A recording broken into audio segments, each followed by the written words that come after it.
ಬೆಂಗಳೂರಿನಲ್ಲಿ ಪ್ರಿಯತಮನಿಂದಲೇ ಪ್ರಿಯತಮೆಯನ್ನ ಬರ್ಬರವಾಗಿ ಹತ್ಯೆ ಮಾಡಲಾಗಿದೆ.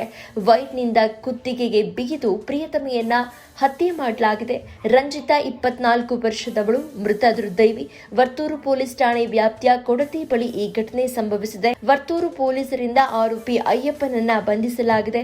ಮೂಲತಃ ಕೊಡಗಿನ ಪೊನ್ನಂಪೇಟೆಯ ನಿವಾಸಿಗಳಾದಂತಹ ಇಬ್ಬರು ಕೂಡ ಅಂತ ಹೇಳಿದ್ರೆ ಮೂಲತಃ ಕೊಡಗಿನ ಪೊನ್ನಂಪೇಟೆಯ ನಿವಾಸಿಗಳೇ ಮೃತ ರಂಜಿತಾ ಹಾಗೂ ಆರೋಪಿ ಅಯ್ಯಪ್ಪ.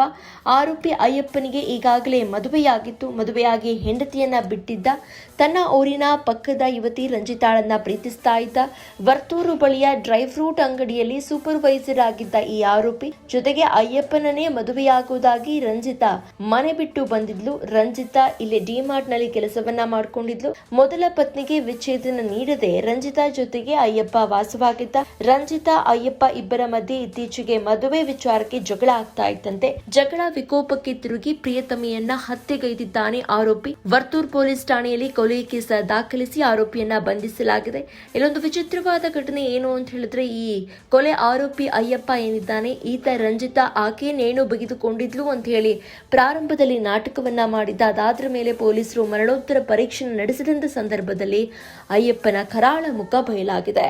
ಸ್ಲಿಮ್ ರೆಫರ್ ಮಾಡ್ಬೇಕಾದ್ರೆ ಕಾರಣ ಏನಂದ್ರೆ ವೇಟ್ ಲಾಸ್ ಸಲುವಾಗಿ ನನ್ ಬಾಳ ಜನ ಕೇಳಿದ್ರು. ಫಸ್ಟ್ ನಾನ್ ತಗೊಂಡು ನನಗೆ ರಿಸಲ್ಟ್ ಬಂದ್ಮೇಲೆ ಆಮೇಲೆ ನಾನು ಜೀನಿ ಸ್ಲಿಮ್ ಇನ್ನೊಬ್ಬರಿಗೆ ಪ್ರಿಪೇರ್ ಮಾಡಿದ್. ಸುಸ್ತಾಗೋದು ಕಡಿಮೆ ಆಯ್ತು, ವೀಕ್ನೆಸ್ ಅದು ಏನೂ ಇಲ್ಲ, ಪೂರಾ ಹೆಲ್ದಿ ಅದೇನೆ. ವೇಟ್ ಜಾಸ್ತಿ ಇರೋರಲ್ಲಿ ಏನೇ ಡೌಟ್ ಇಲ್ಲದೆ 100% ಬಳಸಬಹುದು. ಪ್ರತಿದಿನ ನಮ್ಮ ಜೀನಿ ಸ್ಲಿಮ್ ನ ಯೂಸ್ ಮಾಡಿ ಯಾವುದೇ ಸೈಡ್ ಎಫೆಕ್ಟ್ ಇಲ್ದಂಗೆ ನೀವು ಸಣ್ಣ ಆಗ್ತೀರಾ.